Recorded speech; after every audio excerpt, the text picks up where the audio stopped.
Glória a Deus, meus irmãos, vamos para esse 8º capítulo desta nossa meditação sobre os princípios elementares da obra missionária. E nesta oportunidade vamos falar sobre o envolvimento da igreja. Segunda carta de Paulo aos Coríntios, capítulo 8, versículo 5, nos diz assim: E não somente fizeram como nós esperávamos, mas a si mesmos se deram primeiramente ao Senhor e depois a nós pela vontade de Deus.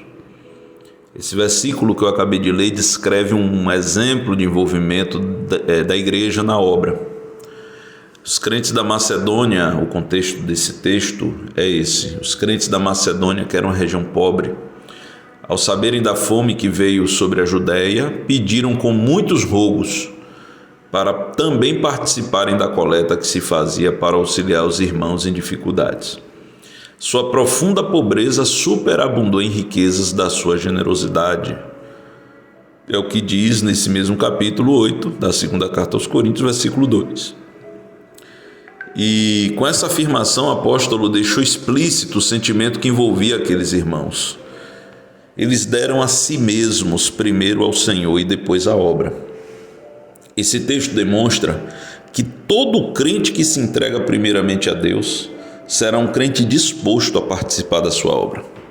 É impossível que alguém se dê ao Senhor e seja indiferente às necessidades da obra, pois esse servo está envolvido com o dono, buscando em tudo agradá-lo. Para ele não tem tempo ruim, pois ele vive pela fé e compreende que é mordomo da multiforme graça de Deus. E era esse o sentimento que havia entre os irmãos da Macedônia. E esse sentimento precisa contagiar a igreja da atualidade. Porque sem envolvimento da igreja não há obra missionária. A obra missionária da igreja não pode jamais ser encarada no singular. É preciso entender que o missionário é como flecha que precisa do arco para ser enviado e alcançar o seu destino. O enviado, para ter sucesso na sua jornada, precisa ser alimentado pela igreja do Senhor, que deve dar a ele semente para semear e pão para comer. Todos os crentes precisam saber que estão inseridos em missão transcultural. O ID de Jesus não é opcional, é imperativo. Muitas vezes, irmãos, prevalece em nosso meio uma visão romântica do missionário, como a de um herói que deixa tudo e parte com a família para além-mar, dando notícias como se fosse um parente distante que tentou a sorte em outro lugar. Essa visão é a mais distorcida possível. O missionário é um ser humano. Além do compromisso de cuidar dos seus, existe o medo de que algo de ruim aconteça, a preocupação com o sustento, a saudade dos amigos e familiares e da própria igreja, o choque cultural, entre outros. As crianças sofrem com a adaptação, as privações que a vida no campo impõe e que elas muitas vezes não têm maturidade ainda para assimilar. As esposas sofrem junto, lutando diariamente para da fraqueza tirarem forças, superando os medos para auxiliar o marido no cumprimento do ministério e ainda cuidar das crianças. A vida no campo não é um conto de fadas que muitos imaginam. E nessa perspectiva de missionário super-herói, a empolgação quando do envio e as expectativas criadas são elevadas. Isso gera ansiedade, o que leva ao missionário, se não vigiar, a absorver esse sentimento, colocando-se como alguém que terá que apresentar resultados em tempo recorde, enquanto a igreja assiste de camarote e aplaude o sucesso do obreiro de aço. Um escritor chamado Myron Loss, ele fala sobre isso. Eu vou trazer aqui uma citação. Ele diz assim: geralmente para o indivíduo bem ajustado, a expectativa sobre si mesmo excede ligeiramente o desempenho. E isto é normal e impulsiona o homem para uma maior realização. Entretanto, no papel do novo missionário, a expectativa rapidamente ultrapassa o desempenho. Os novos obreiros creem que, uma vez que eles tenham se tornado servos do Senhor, automaticamente eles realizarão mais. Aqui então está o problema real. Existe uma grande discrepância entre o que alguém espera de si e é esperado dos outros, e o que uma pessoa consegue realmente realizar. Isto gera um conflito interno tremendo, Como resultado da discrepância entre a expectativa e o desempenho, muitos são criados missionários hostis, críticos, irracionais, cansados, doentes e neuróticos, confusos sobre os seus próprios comportamentos, que às vezes acabam concluindo que são imprestáveis. Veja que aqui é um relato sobre essa visão distorcida de que o missionário, ele é alguém que vai sozinho para o campo, tentar obter êxito e eventualmente manda notícia. Não, a igreja precisa estar completamente envolvida. A igreja não pode pensar que o missionário e sua família vão carregar o piano sozinhos, nem mesmo que os resultados virão no piscar de olhos. As dificuldades começam com o desafio cultural, passam pelo idioma, clima, entre outras coisas.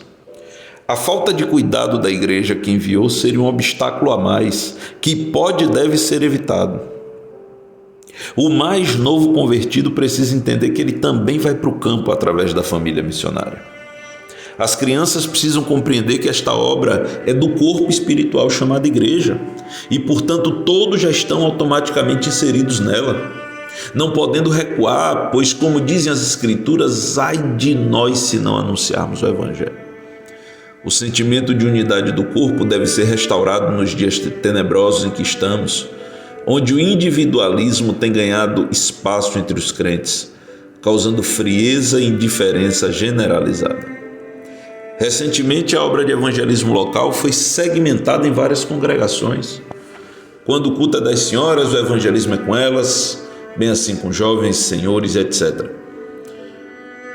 A gente reconhece a pureza de intenção, mas não cabe departamentalizar a obra evangelística, porque pode gerar esmorecimento da igreja local, ao parecer que a obrigação de convidar os perdidos é mensal e não cotidiana.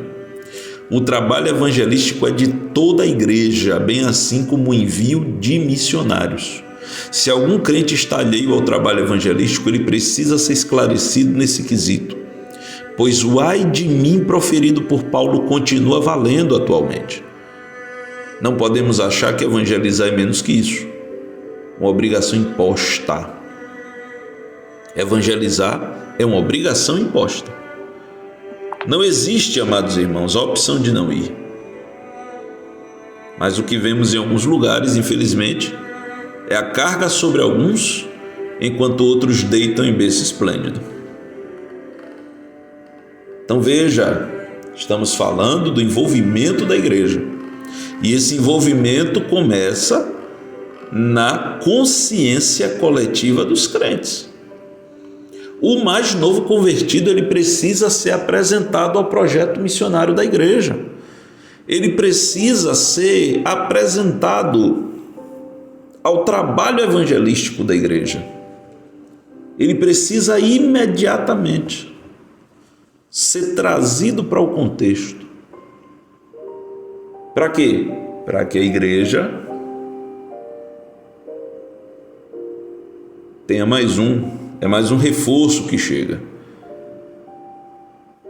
Mas para que o novo convertido seja contagiado, é preciso que o clima missionário esteja posto antes mesmo da chegada deste novo convertido. A obra missionária não é de um departamento ou de um grupo de irmãos, é de toda a igreja. Vós sois corpo de Cristo e membros uns dos outros. E, portanto, quando uma família é enviada para o campo, toda a igreja é enviada junto, representada por aquela família. A visão é essa, irmãos. A visão é essa. E o missionário transcultural não pode ser esquecido enquanto está no campo. Ele e sua família precisam ser alimentados com toda a sorte de suprimento necessário. É o suprimento espiritual através das orações, é o suprimento emocional através das palavras afetuosas e de incentivo, e também o suprimento financeiro através da generosidade dos irmãos.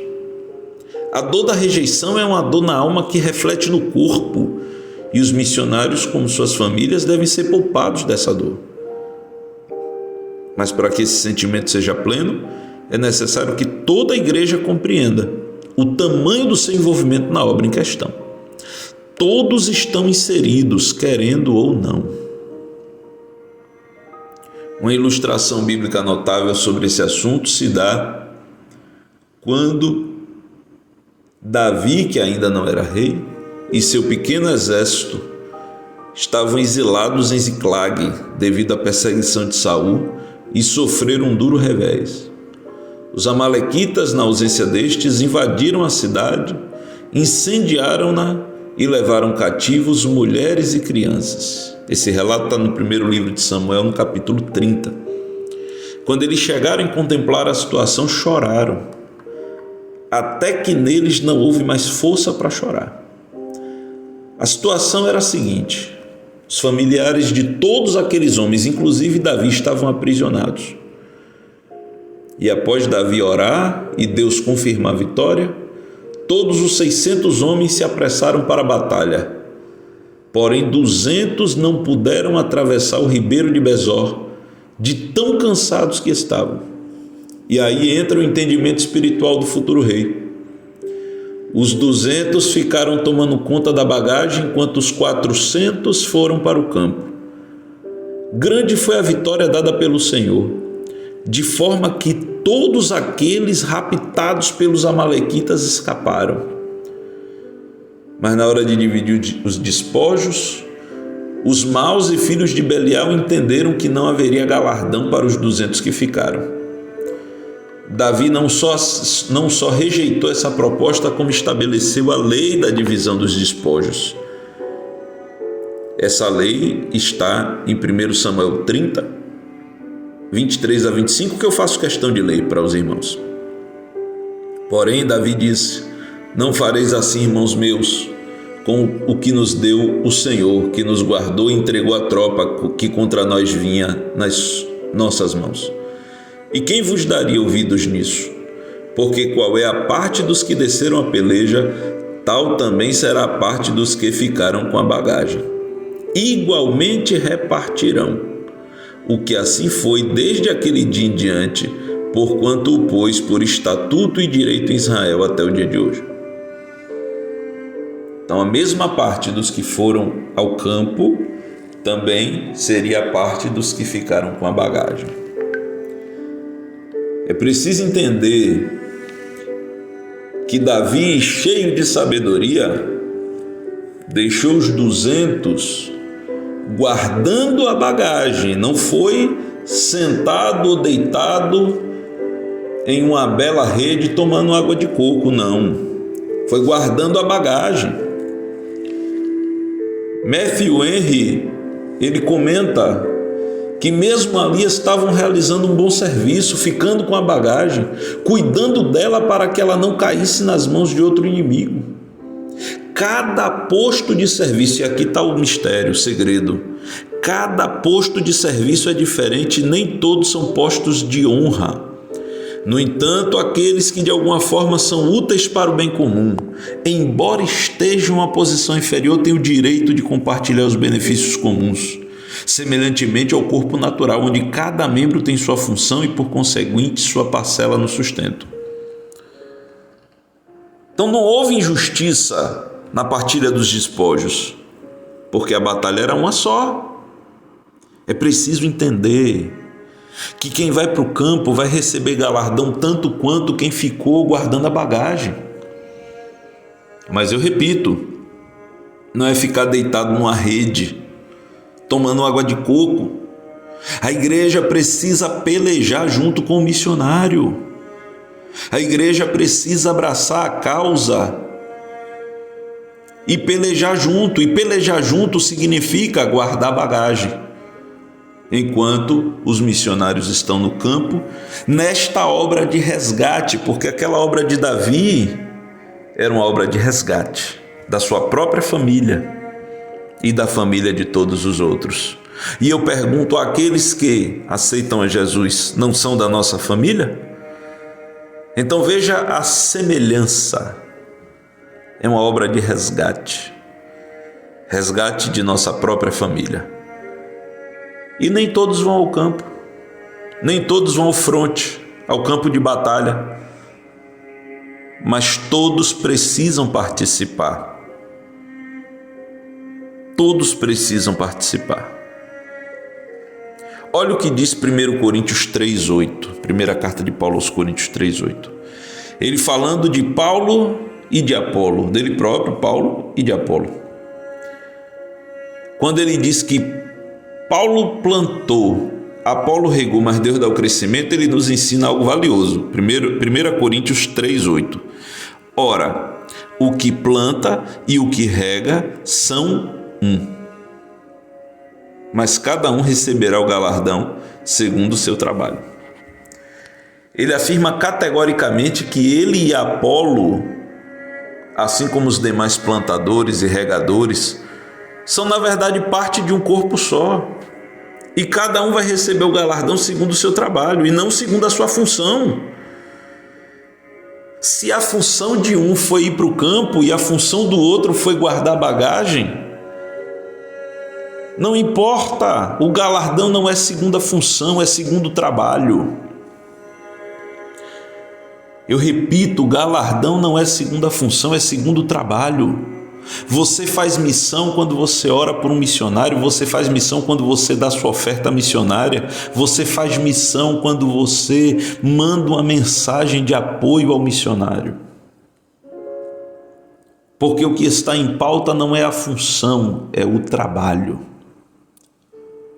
E aplicando isso para o contexto da obra missionária, nós vamos ver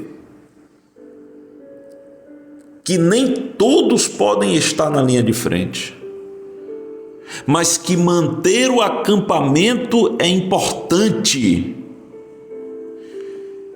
E a terceira lição que aprendemos é que a generosidade e a bondade de Deus ordenam um tratamento justo para com todos. E por isso, quando Paulo diz que não só ele que planta, mas Apolo que rega, e todos que participam de alguma forma desse contexto, na verdade trata-se de um só. Trata-se de um só. Eu vou repetir as palavras do apóstolo Paulo. Ora, o que planta e o que rega são um, mas cada um receberá o seu galardão segundo o seu trabalho. Disse que em missões se fazem indo, orando e contribuindo. E esse jargão nos mostra que nem todos estarão no campo de batalha, mas todos estarão na guerra. Eu vou repetir. Nem todos estarão no campo de batalha, mas todos estarão na guerra. Quem não vai para o campo não está isento da luta e precisa guardar bagagem de quem foi. Do contrário, não desfrutará das bênçãos advindas da vitória. E aos guardiões da bagagem do missionário e sua família tem pelo menos 3 atitudes indispensáveis. E nós falaremos dessas 3 atitudes indispensáveis. A primeira delas é orar. Através da oração demonstramos afeto. Está lá em 2 Coríntios 9,14. Não faltam motivos para orar pelos missionários no campo. E por isso Paulo pediu em 2 Tessalonicenses 3, versículos 1 e 2. No demais, irmãos, rogai por nós para que a palavra do Senhor tenha livre curso e seja glorificada, como também o é entre vós, e para que sejamos livres de homens dissolutos e maus, porque a fé não é de todos. Primeira atitude é a oração, irmão, porque sem oração não adianta nada. A segunda atitude é o envio da semente e do pão. Por mais que seja um assunto tabu entre muitos, o fato é que não se faz missão sem recurso financeiro. Uma parte dos povos não alcançados é extremamente pobre e por isso a necessidade de se desenvolver também trabalhos sociais. Nesses lugares, se não houver apoio social, simplesmente não haverá acesso às pessoas para a pregação do Evangelho. Do outro lado, existe uma preocupação mais recente de grande urgência, que é o mundo desenvolvido, que está perecendo nas garras do liberalismo teológico e do ateísmo. A Europa tem se tornado um continente pós-cristão, com igrejas dando espaço para mesquitas e bares, enquanto o resto que ainda tem está quase completamente alienado pelas doutrinas liberais. E para o missionário poder atuar nesses locais, o custo de vida é mais alto. Então veja, quando o missionário vai para um lugar mais pobre, ele precisa fazer trabalho social. E quando ele vai para um lugar mais desenvolvido, o custo de vida é mais alto. E a Bíblia diz, em 1 Timóteo 5,18, que não se ata a boca ao boi que debulha e que o obreiro é digno de seu salário. Obviamente, o missionário deve prestar conta de todo o seu trabalho e a igreja deve estar envolvida também nisso. O que não se pode é tratar o obreiro com mesquinhez. A terceira atitude fundamental da igreja em relação ao obreiro é o apoio emocional. Porque se na oração damos suporte espiritual e com as contribuições suprimos as necessidades materiais, ainda existe a necessidade emocional dos missionários. É preciso que os irmãos entendam o estado emocional de quem sai da sua zona de conforto para uma cultura totalmente estranha à sua. Palavras ociosas e de desânimo tornam mais grave as fragilidades humanas que todos possuem, inclusive os missionários. Não havendo o que dizer, o silêncio talvez seja a melhor opção. Até o tolo, diz a Bíblia, passa por sábio quando fica em silêncio. Está lá em Provérbios 17, 28. Mas aos sábios da igreja é fundamental, irmão, um telefonema, uma mensagem, uma predisposição a ouvir, para que a família enviada não se sinta só. Olha o que diz a carta de 2 aos Coríntios 7, versículos 6 e 7. Olha o que diz. Mas Deus, que consola os abatidos, nos consolou com a vinda de Tito, e não somente com a sua vinda, mas também pela consolação com que foi consolado por vós, contando-nos as vossas saudades, o vosso choro e o vosso zelo por mim, de maneira que muito me regozijei. Quando Paulo escreveu essas palavras, ele estava na Macedônia, para onde partiu logo após ter enfrentado a morte em Éfeso, e de onde escreveu essa segunda carta aos Coríntios. Nessa carta, Paulo ainda estava muito abalado emocionalmente, tanto que ele registra isso na carta, pelos desafios que ele enfrentou em Éfeso, e ele chegou até a desesperançar da vida. E nessa epístola ele registra o consolo que ele teve da parte de Tito, em saber que a maioria dos irmãos sentia saudade e preocupação consigo. E ele registra isso, que Tito contou a ele das saudades, do choro e do zelo dos irmãos por ele, de maneira que isso lhe trouxe regozijo. Ele se alegrou por saber que os crentes tinham saudades, os crentes oravam, choravam por ele e tinham zelo pela sua vida. É emocionante saber que, apesar dos contradizentes, havia um povo que sentia saudade, chorava e tinha zelo por ele. Isso foi um verdadeiro bálsamo para o coração do então abatido apóstolo. O amor da igreja é um combustível necessário ao missionário. É importante que os irmãos evitem palavras de temor ou fofoca de contradizente, mas que abasteça a família enviada com notícias de saudade, choro e zelo. A transmissão de afeto e cuidado é extremamente necessária para que os enviados sejam alimentados emocionalmente em toda a sua jornada.